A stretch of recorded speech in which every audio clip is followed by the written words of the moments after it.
Successful today? Yes, indeed it was. Greece's new Finance Minister, Yanis Varoufakis, arriving at a swanky hotel in London's Park Lane. So for 90 minutes, the Greek Finance Minister spoke to a couple of hundred investors, hedge fund managers, bankers, those who've lent to Greece, and he explained to them how he hopes to save his country from collapse. What reassurance are you able to give your creditors that their debt will be repaid?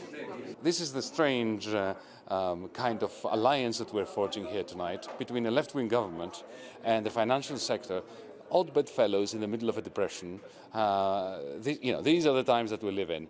But it's an alliance that makes absolutely perfect sense, because when you are in a debt deflationary cycle, putting an end to it both benefits the population, brings it out of the clasps of increasing misery and hopelessness, and increases equity prices. So my meeting with private investors here in London tonight gave, I think, both sides, them and me, a great deal of optimism about the future.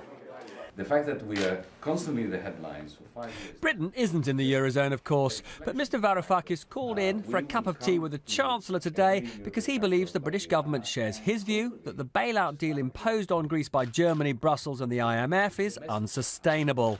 It's clear that the standoff between Greece and the Eurozone is fast becoming the biggest risk to the global economy, and it's a rising threat to our economy at home. In Europe, as in Britain, now is the time to choose competence over chaos. I urge the Greek Finance Minister to act responsibly. The greatest immediate problem for Greece is that billions are being withdrawn from its banks on the fear that the country will be forced out of the Eurozone, which Mr Varoufakis says he wants to avoid. Do you think that your city audience understood your message that debt cannot be repaid without growth? I came to this meeting, as I actually come to meetings with my colleagues in various capitals, my counterparts, finance ministers, with a left-wing heart and a narrative that could come straight out of a bankruptcy lawyer's textbook. After the meeting, I spoke to the city creditors, and they largely agreed that Greece does need more financial help, especially from the Eurozone's biggest economy, Germany. Though they're not betting Angela Merkel will stump up. Robert Peston, BBC News.